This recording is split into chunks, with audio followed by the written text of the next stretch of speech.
Bueno, buenas tardes, ante todo. Mi nombre es Juan Carlos Arroyo y bueno, voy a impartiros esta videoconferencia sobre impuestos especiales. Intentaré que sea lo más amena posible, van a ser supuestos prácticos y dentro de los supuestos prácticos van a ser supuestos prácticos básicos donde aplicaremos la ley que vamos a manejar durante toda la hora esta que vamos a estar juntos y aprenderemos a manejar un poquito la normativa de estos impuestos, aunque eso es una normativa amplia, pero bueno, vamos a ceñirnos un poquito en los puestos, nos hemos preparado para ceñirnos un poquito en manejar la ley. Bueno, la dinámica de la videoconferencia va a consistir en resolver los supuestos que he preparado un supuesto por cada impuesto, que son seis están resueltos y lo iremos resolviendo uno por uno y yéndonos a los artículos de la ley que aplicamos en cada supuesto. No solo en estos impuestos hay que aplicar la ley. Yo lo que he hecho ha sido preparar los impuestos con consultas vinculantes a la Dirección General de Tributos, que es muy importante, ya que son consultas que se hacen a la agencia tributaria, para que al final la cotización que nos da la agencia tributaria nos sirve, nos crea jurisprudencia dentro de la agencia tributaria. ¿Vale? ¿De acuerdo? Luego también he metido alguna sentencia del Tribunal de TEAC y del Tribunal Económico Administrativo y de la Audiencia Nacional. Ya sabéis que, bueno, pues también es importante tener noticias un poco lo que piensan sobre algunos casos en concreto en los diferentes impuestos. Recordaros que tenéis una muy buena base de datos para poder consultarla a la vez que estudiáis. Ya sé que es un poco complicado a veces el acceder a esas bases de datos. Vosotros es una cosa fácil, lo único que, bueno, que tenéis que acostumbraros a que tenéis que manejar la normativa, la ley, los reglamentos, las consultas vinculantes, los decretos, etcétera, etcétera. ¿Vale? Yo aquí en la videoconferencia que os he preparado, en la pizarra 1 os he preparado lo que es los supuestos y en la pizarra 2 iremos alternando para acudir a los artículos de la ley. Es fácil, no lo voy a complicar, ya lo veis como muy fácil. Los artículos de la ley que aplicaremos sobre cada supuesto. ¿Vale? Al final de la videoconferencia, espero que no tengáis dudas, que quede todo muy claro. Bueno, pues dejaremos unos minutos para que podáis preguntar dudas, siempre referentes a la materia que hemos dado en los supuestos, a los supuestos que hemos preparado y que hemos resuelto. Si tuvieseis alguna duda de otro tipo, tenéis que consultarla a vuestro tutor. ¿Vale? Bueno, pues vamos, si os parece bien, vamos a comenzar con la videoconferencia sobre impuestos especiales.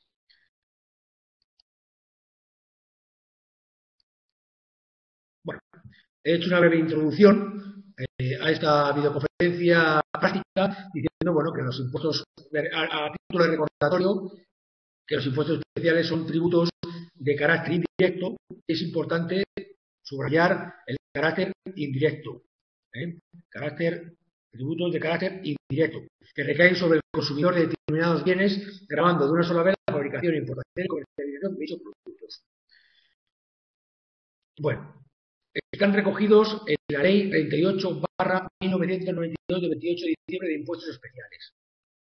El 90% de la normativa aplicable a estos impuestos está en esta ley, que es la que vamos a manejar. No me voy a ir a manejar directivas comunitarias, ni me voy a ir a manejar otras cosas, otros reales decretos que considero que, bueno, que es para poner la guinda a una materia. Nosotros no vamos a profundizar tanto. Yo creo que son impuestos importantes, que hay que conocerlos, que tenemos que saber cómo se resuelven, dónde se nos aplican, pero tampoco tenemos que estar doctorados en estos impuestos, porque realmente en nuestra vida profesional pues no vamos a verlos normalmente a menudo. Veremos el IRPF, veremos el IVA, veremos el impuesto sobre sociedades, veremos otro tipo de impuestos más importantes. Esto no deja algo más importante porque no deja de ser, estos son impuestos están en vigor y que se aplican.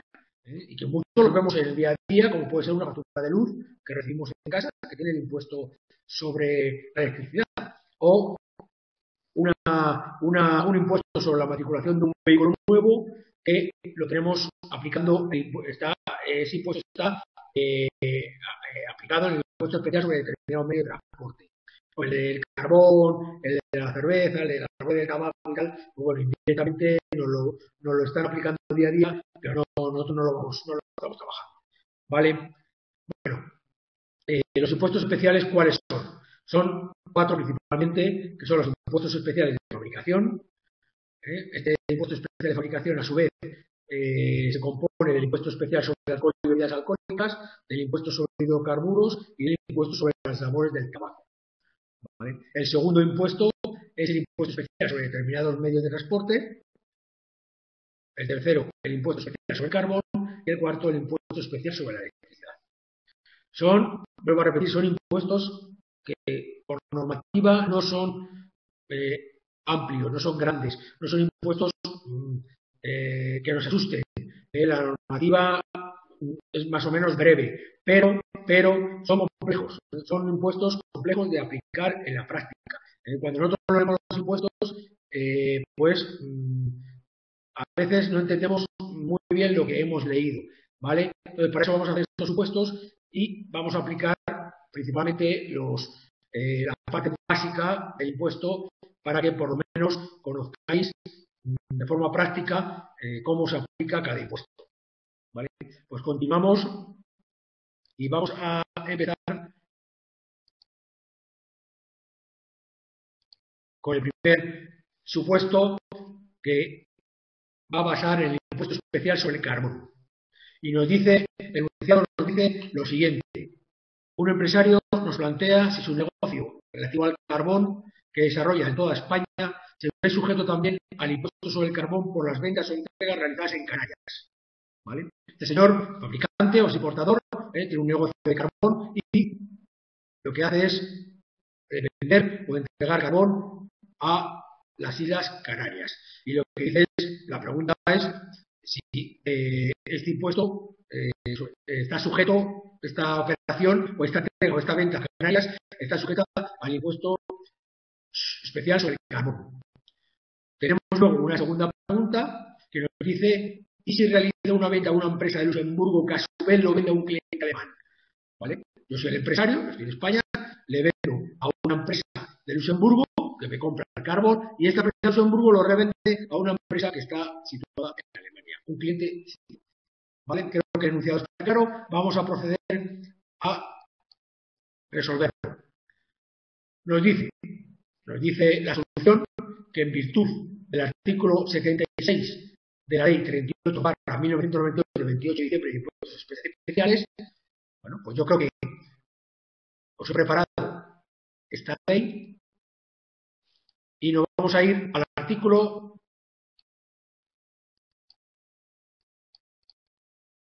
si nos dejan ir, vamos a ver, nos vamos a ir al artículo 76. No sé por qué no se mueve así ahora. Más despacio.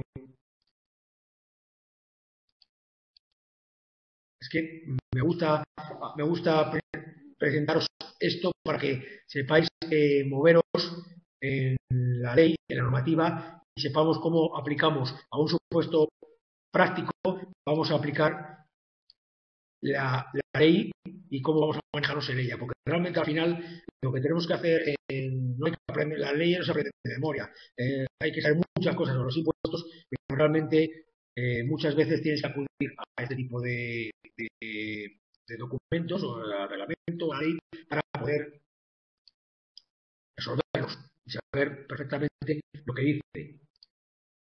Vamos a ver si llegamos al 76. Bueno, aquí, el artículo 76 nos dice que el impuesto especial sobre el carbón se exigirá en todo el territorio español, excepto en la comunidad autónoma de Canarias y en las ciudades de Ceuta y Melilla. Bueno, pues yo creo que este artículo 76 realmente nos da contestación a la primera pregunta que se nos ha propuesto en el primer supuesto, donde nos dice si está sujeto la entrega o la venta de carbón en las Islas Canarias. ¿Vale? Entonces, contestamos diciendo que en virtud del artículo 77 de la ley, donde hemos visto, de la ley 38/1992, de impuestos especiales, no está sujeto a dicho impuesto, ya que el citado artículo estipula que el impuesto especial sobre el carbón se exigirá en todo el territorio español, excepto en la comunidad autónoma de Canarias y en las ciudades, de Ceuta y Melilla. ¿Vale?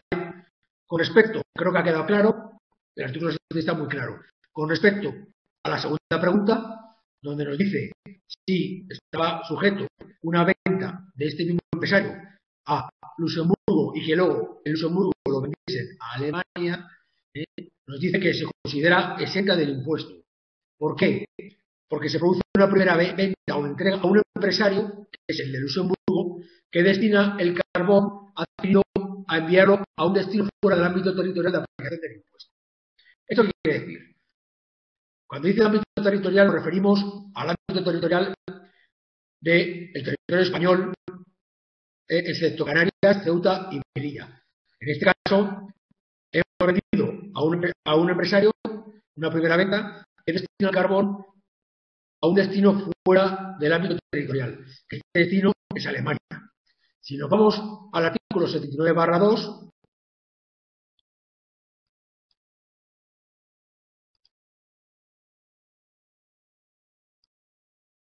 lo tenemos aquí, nos dice exenciones. El artículo 79 nos habla de las exenciones que puede tener de impuesto operaciones con vendiendo o fabricando carbón.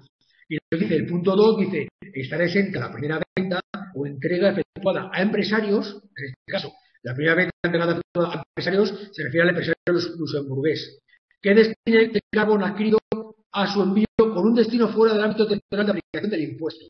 ¿Vale? En el ámbito territorial hemos dicho que era España menos Canarias, Ceuta y Melilla.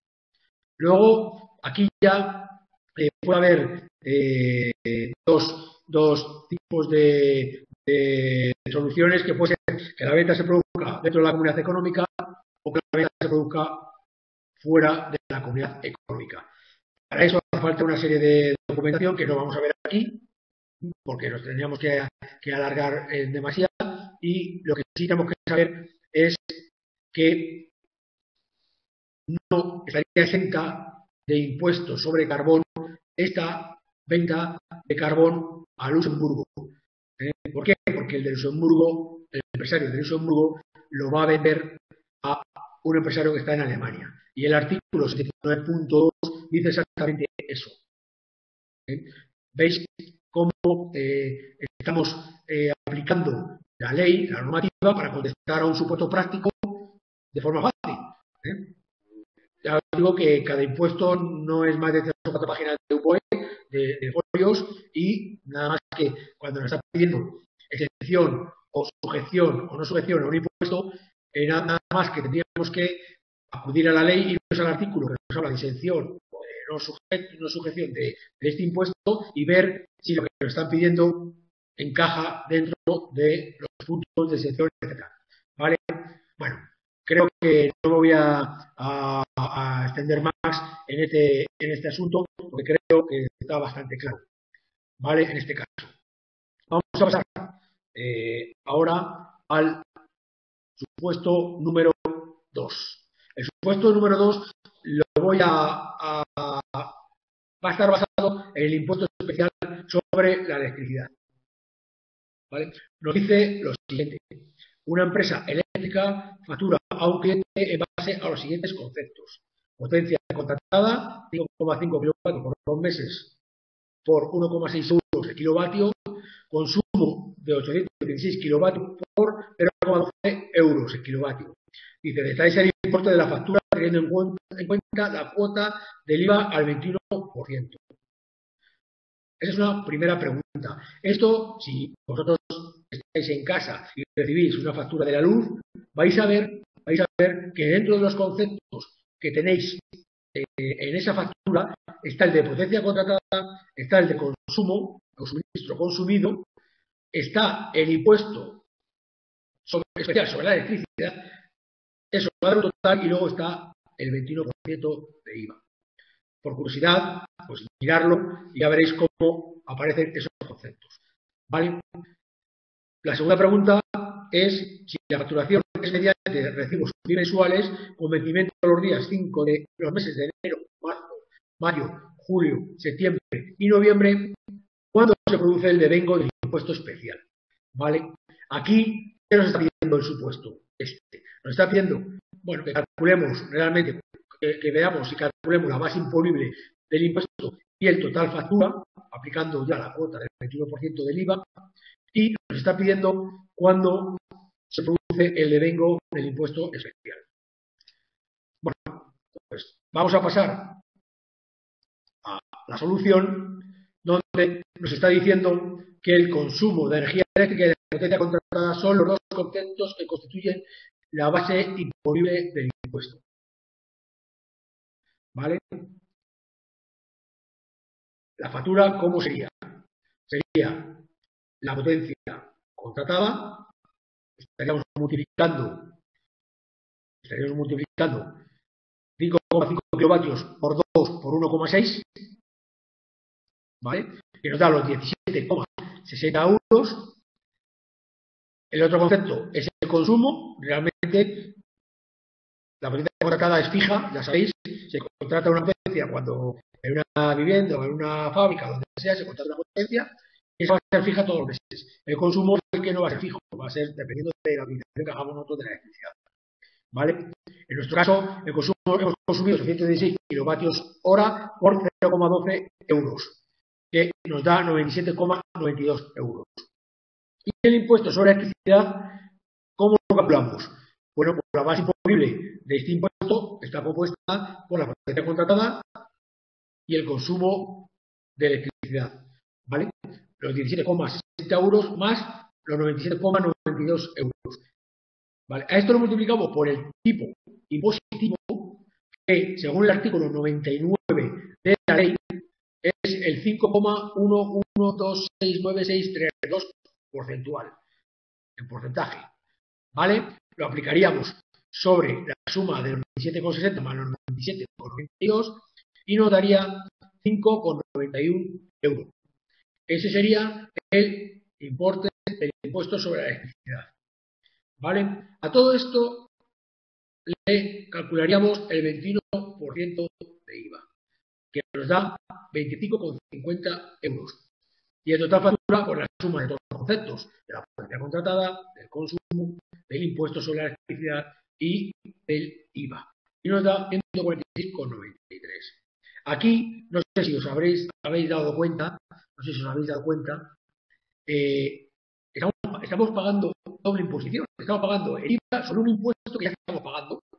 ¿Vale? ¿Por qué? Pues no lo sabemos. Realmente la contestación que nos dan es que, bueno, pues el impuesto sobre la electricidad es un impuesto que es parte de la producción de la electricidad. O sea, que es un coste más de producción de la electricidad. Claro, porque nosotros decimos, oiga, si yo estoy pagando el impuesto sobre la electricidad, sobre la potencia y sobre el consumo, ¿por qué pago el IVA otra vez sobre ese impuesto? ¿Vale? Sobre los 5,91 estamos pagando el 21%, porque realmente el IVA lo calculamos sobre los tres conceptos.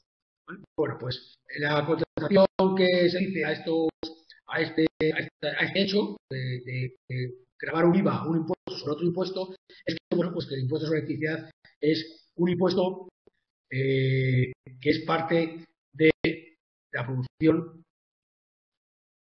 de la electricidad. ¿Vale?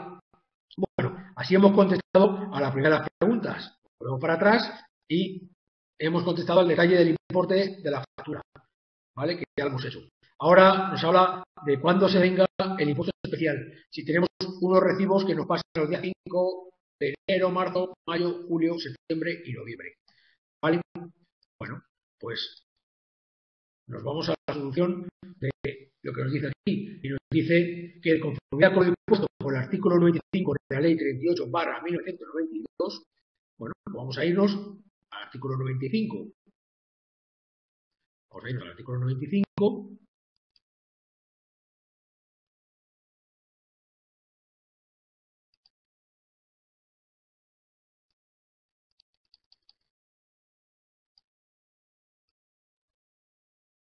que nos dice que el impuesto sobre la electricidad se devengara, me imagino que aquí lo estáis viendo, es el artículo 95, el impuesto se devengará en el supuesto previsto en la letra A del apartado 1 del artículo 92, en el momento en que resulte exigible la parte del precio correspondiente a la energía eléctrica solicitada en cada periodo de facturación. O sea, que se devenga en el momento que lo pagamos, o sea, que nos viene la factura, que nos viene el recibo y lo pagamos.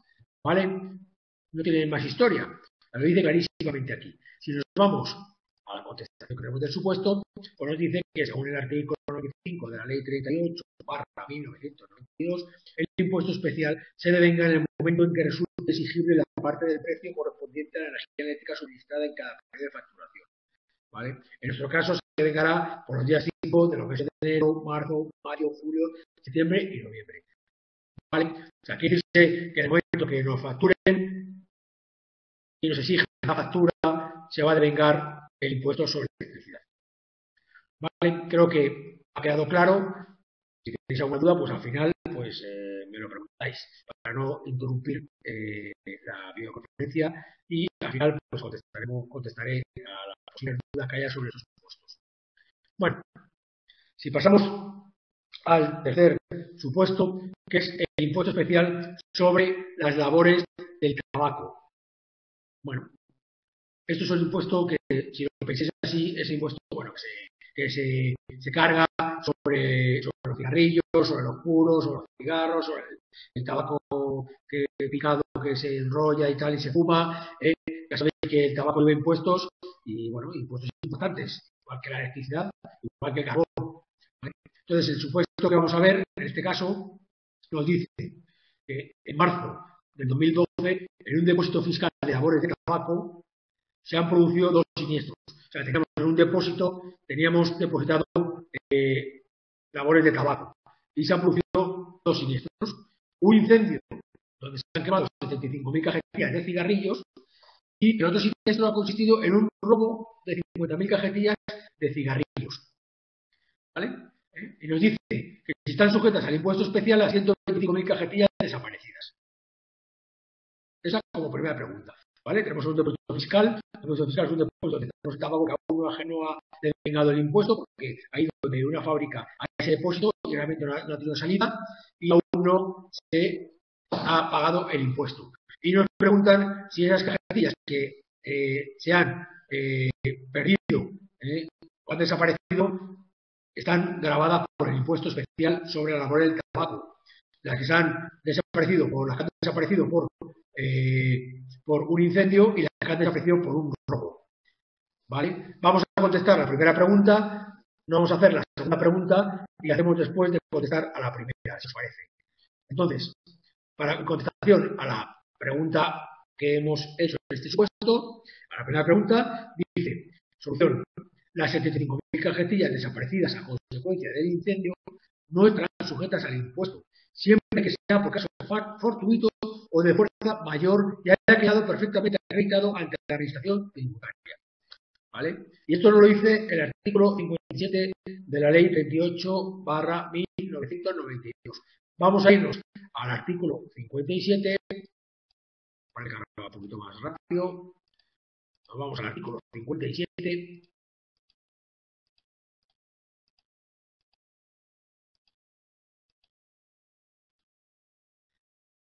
¿Y qué nos dice el artículo 57? Como veis, es el capítulo 8 destinado a los impuestos sobre las labores del tabaco. Si nos vamos al artículo 57, supuesto de no sujeción, que es lo que estamos viendo, si están sujetas al impuesto o no están sujetas al impuesto, lo que ha ocurrido en ese depósito fiscal. Dice el artículo 57 que además de los supuestos contemplados en el artículo 6, no estará sujeta al impuesto la fabricación y la importación de labores de tabaco que se destruyan bajo control de la administración tributaria, en la forma y con las condiciones que se establezcan reglamentariamente en el interior de las fábricas y depósitos fiscales. ¿Vale? Asumiendo un poco lo que está diciendo, dice que, bueno, todas las labores de tabaco que en un depósito fiscal o en el interior de una fábrica se han destruido siempre con control de la administración tributaria, pues no estará sujeta al impuesto. ¿Vale? En este caso, bueno, pues como ha habido un incendio, tendríamos que demostrar ante la administración tributaria que demostrar que ha sido un incendio de forma fortuita, que no ha habido ningún tipo de mal o mala intención, mejor dicho, en este incendio. ¿Vale? Entonces, si se acredita un incendio pues, con bomberos, etcétera, etcétera, y se demuestra que ha habido un incendio, pues no estarían sujetas al impuesto, ¿vale? Porque se han destruido en un depósito fiscal y la Administración Tributaria ha dado ok a este siniestro, ¿vale? Por lo que respecta, o sea, que significa que estas 75.000 cajetillas no estarán sujetas al impuesto.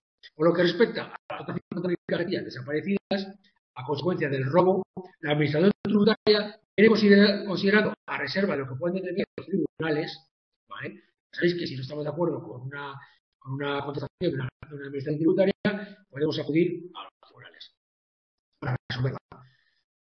Dicen que están sujetas al impuesto, dado que estas 50.000 cajetillas están sujetas al impuesto, dado que los productos desaparecidos terminarán siendo objeto de consumo, que la ley pretende gravar. Se debería acreditar que del robo se ha derivado su destrucción o inutilización o bien la imposibilidad de su comercialización y consumo.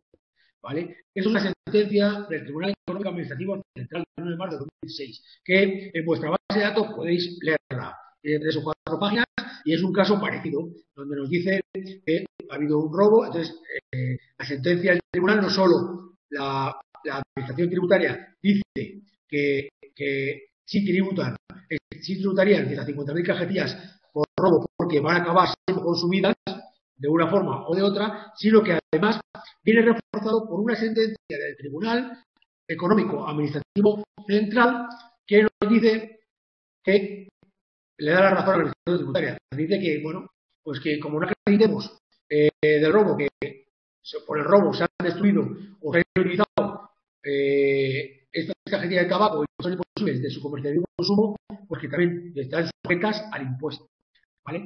¿Qué podría ocurrir? Pues bueno, que se ha cometido un robo de un camión y ese camión de repente aparece volcado y destruido en otro sitio. Bueno, ahí podríamos decir que había ocurrido un robo, pero que realmente esas cajetillas no van a ser comercializadas ni consumidas. Entonces sí, ahí nos daría la razón y dirían, entonces no están sujetas, porque al final no han entrado en el mercado, ¿vale? Aquí la cuestión es si se comercializan y se consumen y van realmente al mercado, pues estarían sujetas. Si no, no estarían sujetas. En el caso del incendio, no estarían sujetas porque realmente se destruyen y no se pueden utilizar para nada. ¿Vale? Volvemos a la segunda cuestión que se hace dentro de la red de tabaco. Como habéis intentado hacer un par de preguntas en algunos de los impuestos para abarcar un poquito más de normativa y aprender un poquito más en la práctica de estos impuestos. Dice, si una persona física cultiva el tabaco y busca un fabricante para que transforme las plantas de tabaco en picadura para liar hasta para ser fumada con intención de no comercializar y destinarla al consumo propio, estaría sujeta a dicha picadura de impuesto. Esto es una persona física que tiene un cultivo de tabaco y se lo manda o se lo pasa a un fabricante de tabaco para que lo transforme en picadura de tabaco para consumo propio. No lo va a comercializar, pero sí lo ha transformado. ¿Vale? Dice que si estaría sujeta a dicha picadura al impuesto. ¿Vale? Esto es un caso muy habitual y se hacen muchas preguntas a la Agencia Tributaria, a la Dirección General de Tributos y consultas vinculantes donde nos hablan de hojas sin transformar, de tabaco, hojas picadas o partidas y que no se han transformado y todo esto. Y eso siempre nos lleva a saber si está sujeto o no el impuesto. Esto siempre, para resumir un poco lo que voy a decir ahora, es que, bueno, siempre que haya una transformación, aunque sea mínima, sí, y que se pueda formar, sí está sujeta al impuesto. En nuestro caso, la contestación que viene en el supuesto es que dice que con respecto a la segunda cuestión, según el capítulo 2 de la Ley 28/2005 de 27 de medidas sanitarias frente al tabaquismo y reguladora de la venta, esto es bueno que lo sepáis. El suministro y consumo de los productos del tabaco, el suministro y consumo de los productos del tabaco, la venta y suministro al por menor del producto del tabaco solo podrán hacerse en la red de expendedurías de tabaco o a través de máquinas expendedoras situadas en establecimientos con las autorizaciones administrativas oportunas. O sea que el tabaco, en principio, solo se debe vender en el estanco, siempre a comercio minorista, hemos dicho, por menor, o en máquinas expendedoras, siempre en establecimientos que estén autorizados. ¿Vale? Eso, en cuestiones sanitarias, eso no va a contestar, ni mucho menos a la pregunta que nos hace. Es bueno que sepamos que cualquiera no puede, un fabricante no puede convertir el tabaco y dárselo a cualquiera, sino que tiene que ser en sitios con su autorización administrativa correspondiente. Bueno, aquí lo que dice esa segunda pregunta es que si no existieran impedimentos sanitarios y según el artículo 5 de la ley 28/1992, que nos establece que constituye el hecho imponible de los impuestos especiales de fabricación, la fabricación e importación de los productos sujetos de dichos impuestos dentro del territorio de la comunidad, de la comunidad económica, se refiere aquí. Estableceríamos que un fabricante de labores de tabaco transformaría las plantas de tabaco que le entregaría a la persona física en picadura para liar, apta de ser fumada, produciéndose el hecho imponible de impuesto de la labor de tabaco. Luego sí estaría sujeta y no se exenta del impuesto, tributando al tipo establecido en el artículo 60 de la Ley de Impuestos Especiales. Bueno, el artículo 60 de la ley nos dice los tipos impositivos que hay para el tabaco. Hay dos, hay unos que son al orden y otros que son por unidades. ¿Vale? Eso, si os veis el artículo 60 de la ley, que lo vamos a ir a él para que veáis.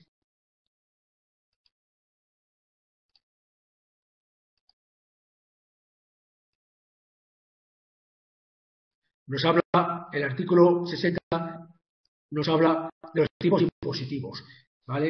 En nuestro caso sería picadura para liar aquí y tendríamos que tributar a un tipo proporcional del 41,5% sobre PVP, ¿vale? Y el precio de venta público, y un tipo específico de 22 euros por kilo, ¿vale? Este sería nuestro tipo impositivo en nuestro caso, ¿de acuerdo? Y hemos dicho que estaría sujeta porque al final realmente lo que se ha hecho ha sido transformar esas hojas de tabaco que se le han dado al fabricante, las ha transformado y se las ha dado a esta persona física para que la fume. Luego sí está sujeto al impuesto. ¿Vale? El fabricante, sujeto pasivo del impuesto sobre la labor del tabaco, tendría que repercutir este impuesto que él soporta sobre la persona física cultivadora y liquidar y pagar las cuotas tributarias correspondientes.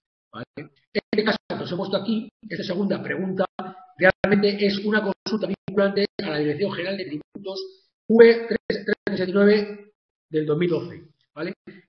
Todas estas consultas vinculantes las tenéis en vuestra biblioteca. ¿Vale? Con acudir a consulta vinculante de la Dirección General de Tributos dentro del impuesto, podéis consultar que hay un montón y podéis ver de una forma práctica las consultas que se hacen y que son válidas a la hora de aplicarlas. ¿Vale? Bueno, yo creo que los dos casos han quedado claros. Uno, el tema de las cajetillas que han sido robadas y que han sido estropeadas por un incendio, y el otro, bueno, pues un caso de saber si está sujeta o no sujeta el que una persona física entregue el cultivo, las hojas del tabaco a un fabricante y este fabricante se las devuelva para que las pueda fumar. En este caso sí está sujeto. Bueno, vamos a pasar al siguiente supuesto, que es un impuesto que, bueno, que en la vida cotidiana también lo soportamos cuando compramos un coche. Cuando compramos un coche nos van a cobrar, bueno, pues el IVA y luego un impuesto sobre la matriculación y tal. Este impuesto sobre la matriculación es este que estamos viendo.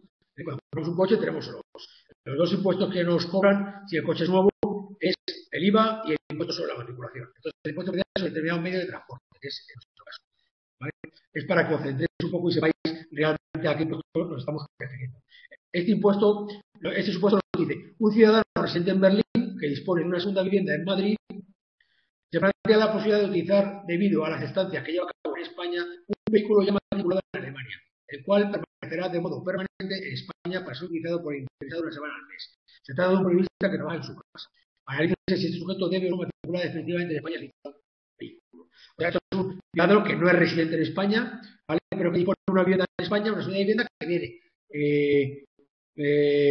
aquí de vez en cuando, ¿vale? Una semana al mes, pero que en esa segunda vivienda bueno, pues trabaja en esa segunda vivienda, trabaja como periodista, pero trabaja en esa segunda vivienda. Entonces nos dice si este sujeto, el coche que tiene aquí en España, lo debe de matricular definitivamente en España y no tiene que estar con su matrícula de su país.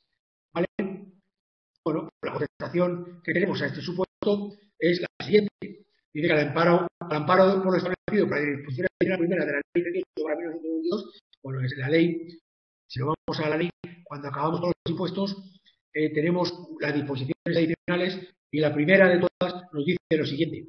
Deberán ser objeto de matriculación definitiva en España los medios de transporte nuevos o usados a que se refiere la presente ley cuando se destinen a ser utilizados en el territorio español por personas o entidades que sean residentes en España o que sean titulares de establecimientos situados en España. ¿Vale? O sea que realmente lo que nos está diciendo esta disposición es que debemos de matricular un vehículo que sea nuevo o usado en España si la persona o es residente en España o tiene un establecimiento situado en España. Un establecimiento. ¿Vale? Un establecimiento, pues un negocio, puede ser un negocio en sí. Puede ser un piso alquilado o puede ser una oficina o puede ser cualquier negocio. ¿Vale? Entonces, en este caso nos dice que, puesto que el interesado no es residente en España, porque hemos dicho que es residente alemán, la cuestión a dilucidar será determinar si la segunda vivienda que el sujeto posee en Madrid puede considerarse como establecimiento situado en España. ¿Vale? Bueno, pues en este caso nos dice que si bien en principio lo que simplemente es una vivienda no tiene por qué tener carácter de establecimiento permanente, yo puedo tener una vivienda en España que puede ir en verano o en vacaciones y eso no significa que sea un establecimiento permanente. ¿Vale? A efecto de disposición personal, si lo que se presenta como vivienda constituye total o parcialmente un lugar desde el cual se desarrolla una actividad económica, entonces habrá la posibilidad de calificarlo como establecimiento, a los efectos de lo señalado en la citada disposición. ¿Esto qué quiere decir? Resumiendo, bueno, pues aquí lo que nos dice ahí es que debemos de matricular un coche nuevo usado en España definitivamente si la persona propietaria del vehículo es residente o tiene un establecimiento permanente en España. ¿Vale? El que tenga un piso y que venga de vez en cuando no significa que tenga una establecimiento permanente. Lo que pasa es que en nuestro caso, la persona, este alemán, que no es residente en España y que tiene un vehículo en España, sí tiene un piso, una vivienda, donde ejerce una actividad. Ejerce la actividad de periodismo, porque él trabaja de periodista en casa. Luego esa semana que está en España ejerce una actividad. Luego, según estas premisas, sí debería de matricular el vehículo en España. ¿Vale? Porque cumple con la segunda de las dos necesidades que nos piden, que es o ser residente o tener un establecimiento permanente. En este caso, tener un establecimiento permanente en España, que es esta vivienda que utiliza para trabajar como periodista. ¿Vale? Bueno, creo que ha quedado claro. Aquí nos iríamos a la disposición adicional primera de la Ley 38/1992, ¿vale? De la ley, que si queréis podemos irnos un momento.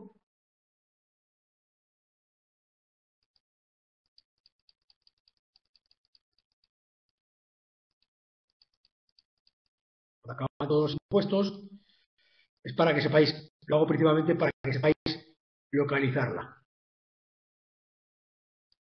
Esta es transitoria, doy disposición adicional primera, disposición adicional primera. ¿Veis? Aquí, disposición adicional primera. Dice, deberán ser objeto de matriculación definitiva en España los medios de transporte nuevos usados a que se refiere la presente ley cuando se destinen a ser utilizados en el territorio español por personas o entidades que sean residentes en España o que sean titulares de establecimientos situados en España. ¿Vale? En este caso ya hemos dicho que no es residente, el vehículo está en España, pero sí tiene un establecimiento permanente en España porque realmente una semana que trabaja en él. ¿Vale? Bueno, pues eso es lo que nos dice la disposición adicional primera de la ley. Nos vamos a otro supuesto, son 6, ¿vale? Son 6 supuestos. He preparado uno por cada impuesto, sobre el impuesto principal, y ahora tenemos el impuesto sobre hidrocarburos. Un poco el que más os sonará es el impuesto sobre la gasolina. Este es un impuesto muy amplio que no solo engloba el impuesto sobre la gasolina que usamos nosotros en nuestros vehículos, sino que es un impuesto que va vinculado también a nivel industrial, a nivel centrales nucleares a nivel fábrica, etcétera, etcétera, etcétera. ¿Vale? Vamos a poner un ejemplo que voy a considerar que sea lo más sencillo posible para que, porque es un tema complejo, el impuesto sobre hidrocarburos, ¿vale? Y que no sea fácil adivinarlo. Tenemos en este caso una empresa que se dedica al transporte, excavación y movimientos de tierra para obra pública, se encuentra dada de alta en los siguientes epígrafes. Está de alta en epígrafes de Hacienda, en el 722, que es el transporte de mercancía por carretera, o sea que se dedica una parte de la empresa a transportar mercancía por carretera y otra parte de la empresa se dedica a está en el epígrafe 501.2 a la construcción completa, reparación y conservación de obras civiles. ¿Vale? En el ejercicio de esa actividad utiliza camiones que superan el peso de 7,5 toneladas. ¿Tiene derecho esta sociedad a la devolución parcial del impuesto sobre hidrocarburos por utilización de gasóleo para uso profesional de motor de los referidos camiones? Ya sabéis que hay uno de los artículos que nos dice el impuesto sobre hidrocarburos es que se puede producir la devolución parcial del impuesto que lleva el gasóleo si es para uso profesional. ¿Vale? Vamos a ver si realmente esta empresa y por su actividad encaja dentro de estos conceptos. Vamos a pasar a la solución y nos dice que los apartados unidos del artículo 52 bis de la ley 38/1992 establece que los vehículos de motor destinados exclusivamente al transporte de mercancías por carretera por un peso máximo autorizado igual superior a 7,5 toneladas tendrán derecho a la devolución parcial del impuesto satisfecho o soportado respecto del gasóleo de uso general que haya sido utilizado como carburante del motor de aquellos. Bueno, yo creo que nos ha contestado directamente, ¿vale? Significa que todos los camiones que estén en el 722 que se dedican al transporte de mercancías por carretera, ¿vale? Que es lo que nos dice el artículo, nos vamos a ir al apartado 1 y 2 del artículo 52 bis de la ley. Bueno, pues vamos al artículo 52. Nos vamos al artículo 52 de la ley, ¿vale? Para ver realmente qué nos está diciendo sobre la devolución parcial del impuesto sobre el gasóleo. 52 ter, no es este, ¿vale?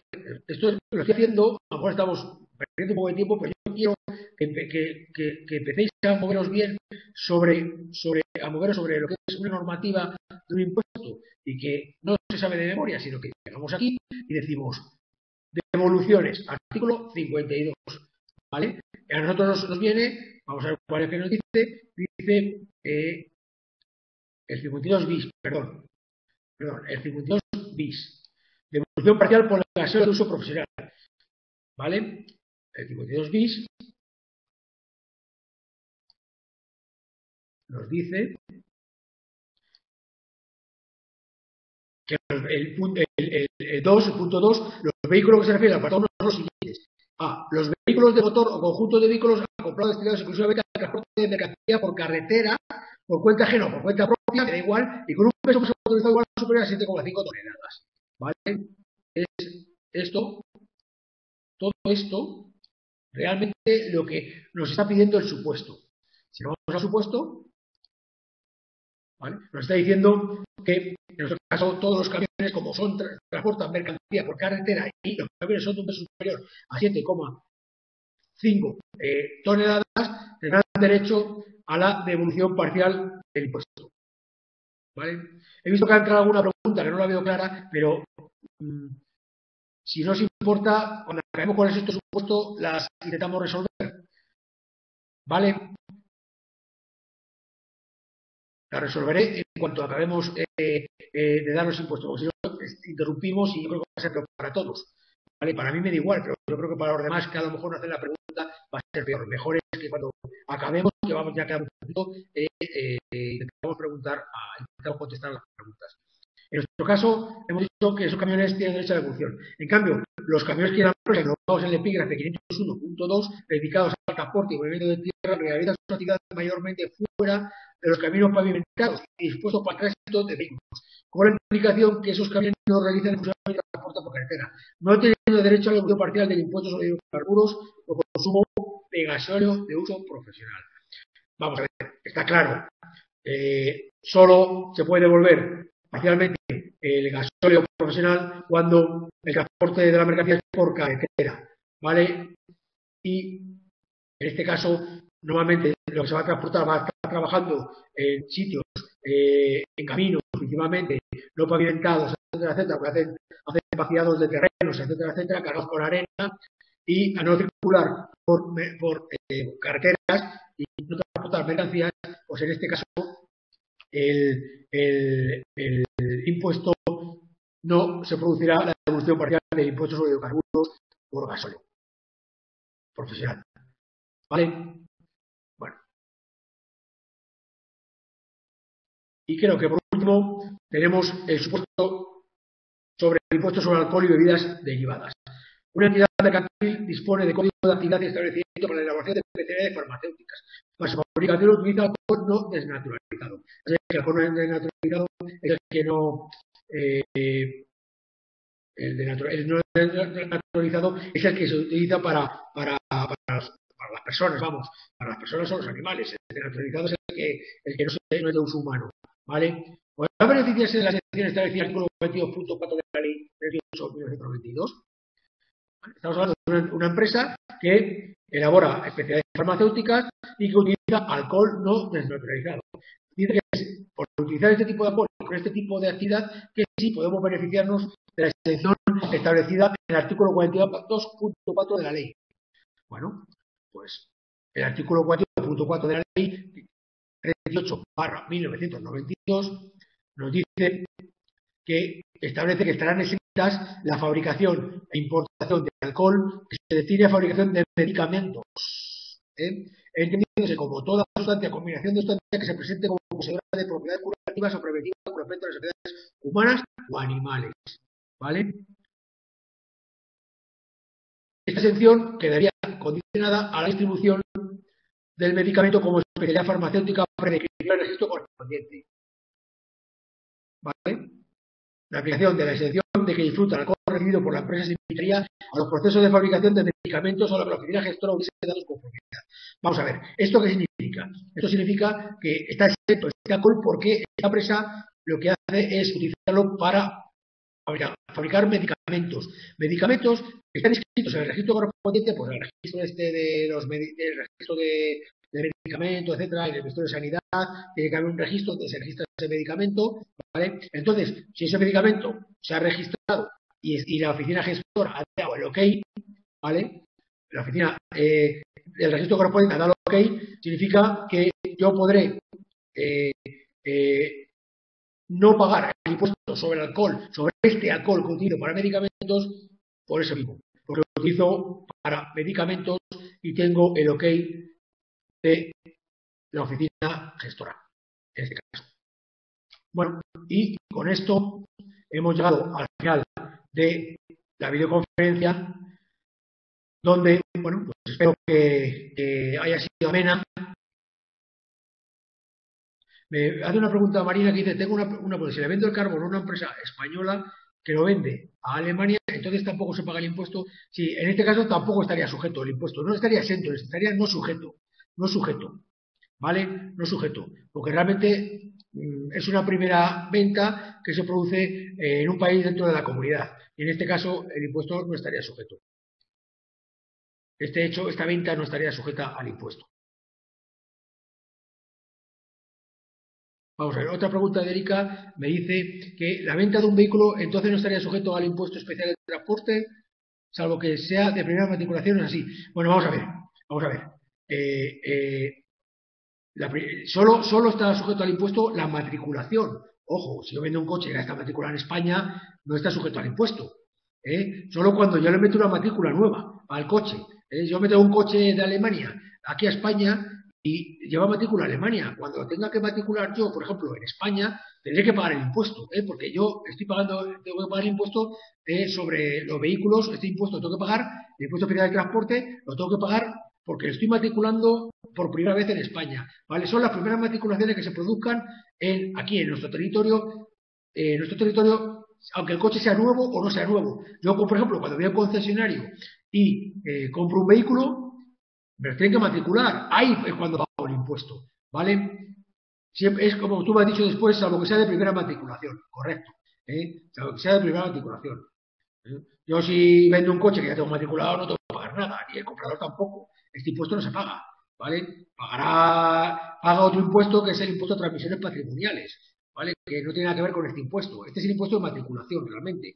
El impuesto de transmisiones patrimoniales es cuando nosotros hacemos la transferencia de un vehículo, seguro que habéis hecho alguno, habéis tenido que pasar por la Consejería de Hacienda de la comunidad correspondiente y habéis tenido que pagar un impuesto que es el 4% del vehículo. ¿Vale? Este es el ITP que se llama. Eso no tiene nada que ver con este impuesto. Este impuesto realmente se paga cuando se matricula por primera vez un vehículo. ¿Vale? Hombre, vamos a ver, por primera vez en España. Si me viene un vehículo, que vuelvo a repetir, con matrícula alemana y lo tengo que matricular en España como soy residente, ¿vale? Tengo 30 días para matricularlo, como soy residente, ahí sí tengo que pagar el impuesto, ¿vale? ¿Correcto? Bueno, creo que ya nos hemos demorado un poquito y creo bueno, que no me vienen más preguntas. Eso es buena señal, significa que, bueno, que lo habéis entendido y, bueno, pues muchas gracias por atender y por participar y, bueno, pues lo veremos, si Dios quiere, en alguna otra videoconferencia, seguro. ¿Vale? Pues muchas gracias.